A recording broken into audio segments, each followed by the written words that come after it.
I've just been given an order by my captain to take this 14-foot roof ladder aloft for ventilation operations. I'm going to position myself on the right side of the ladder for a right-sided throw. I'm going to kneel down at the balance point.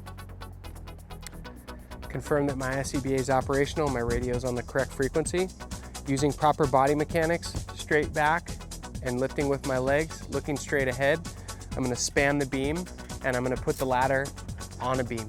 2 hands on the top rung, I'm going to advance towards the tip and I'm going to open these roof hooks towards myself. From here, I'm going to turn around and advance back to the balance point with my back to the base and kneeling at the balance point, back straight, looking straight ahead with proper lifting technique. I'm going to lift up on this top beam and I'm going to rotate 180 degrees to face the butt spurs with the ladder on a high shoulder. Okay, so you'll notice that my butt spurs are angled slightly down. That's the preferred orientation for being able to visualize. And I'm going to verbalize that there are no overhead obstructions on this ladder raise. No overhead obstructions, beam raise as I walk into the 24-foot extension ladder, which I'm going to call my primary ladder. I'm going to spot the butt spurs an appropriate distance away from that ladder, and I'm going to raise this ladder, the 14-foot roof ladder, to a vertical position. Dipping, planting the butt spurs without skidding ideally, and then footing once this ladder is in a vertical position. From here, I'm going to pivot, rotate this ladder so that I'm able to lay this ladder in against my primary ladder. Before I lower in, I'm going to put 1 foot on the bottom rung and I'm going to lower until my roof ladder makes contact with my primary ladder. From here, ideally, I have 3 points of contact, 1 and 2 on the ground and a 3rd on that top rung that's contacting my primary ladder. At this point, I'm going to ask my proctor if I have a partner or somebody is available to foot my ladder. Sir, can you foot my ladder? If there is nobody available to foot my ladder, I can tie it off using the webbing that's in my pocket. An alternate way that you might see this is at the beginning of the evolution. Once you're given the order to perform a 14-foot roof ladder aloft and you confirm that your SCBA is operational and your radio is on the correct frequency, the next question that you might ask is, do I have a partner for this evolution? So that you don't get to this point and forget that you need somebody to foot your ladder. So I have 3 points of contact. My primary ladder is footed. I'm going to move over to my primary ladder and I'm going to start to climb. I'm going to tell my partner on ladder so that he knows I'm climbing, and then I'm going to ascend, climbing with my hands on the rungs, not sliding the beams, to a point that I can put this roof ladder on my shoulder. So by the standard, it says that we're supposed to go in between the 2nd and the 3rd rung. A pitfall that you'll see people engaging in is that they'll count this top roof hook right here, or I'm sorry, this top half rung or dummy rung that's in between the roof hooks. But if you'll notice, this rung is connected all the way through to the beam. This rung is connected all the way through to the beam. That top one is not connected all the way through to the beam. It's actually bolted to where the roof hooks are. So we're not going to count that rung when we're counting rungs for where to put this ladder on our shoulder. Between the 2nd and 3rd rung, we're going to start where the rung meets the beam. 1, 2, 3. I'm going to get in a position to raise this ladder onto my shoulder, maintaining 3 points of contact, 2 feet and a hand.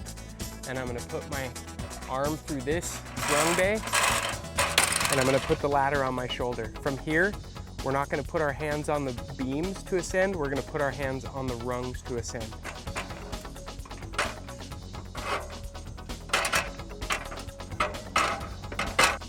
I'm going to climb to a position that's advantageous for advancing this roof ladder onto a pitched roof for ventilation operation. What I'm looking for is a spot that I can wrap a rung, leg lock on the side opposite that I'm going to be working on.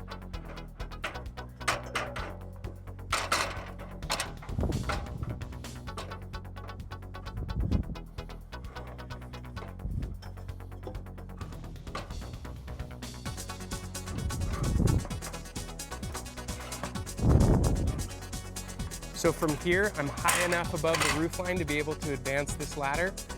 My leg is locked off on the opposite side of the ladder, since I'm gonna be working off this side, now I can take this other hand off, and I don't have to have 3 points of contact when my leg is locked off. So I'm gonna raise this ladder on a beam over the roof line.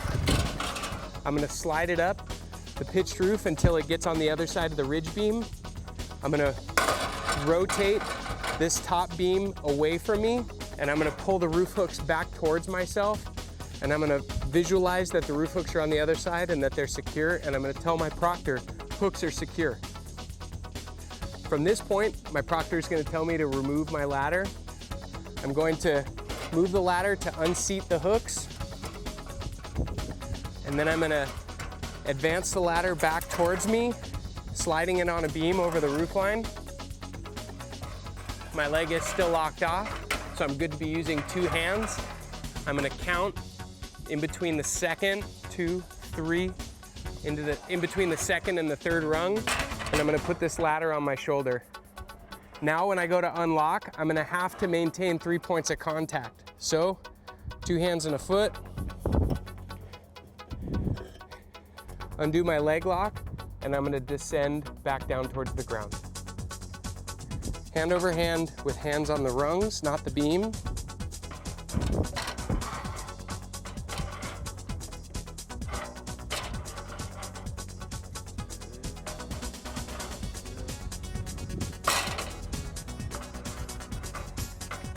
Okay, this is where you see people have some trouble maintaining 3 points of contact. Right now I have 2 feet firmly planted on the rungs.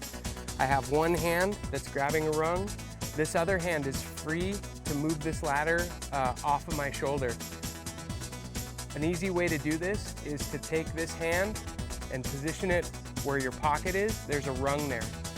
Now you can grab onto this rung and you can position the butt spurs away from your primary ladder without losing 3 points of contact. I have 3 points of contact, 2 with the butt spurs and 1 here, and now I can descend to the ground.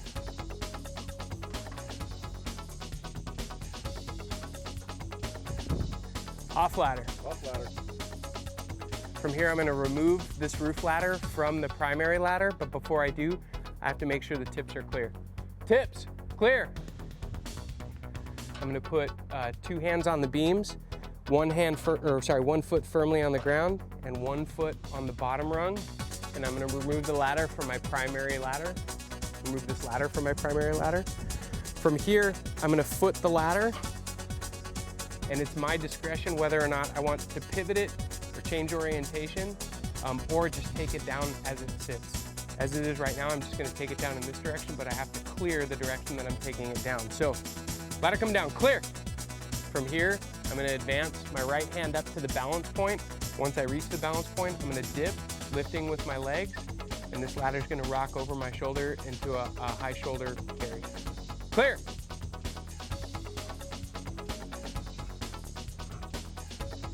Ladder coming around. As I'm walking with my ladder, I need to clear the ladder, the butt spurs and the tips. Ladder coming around.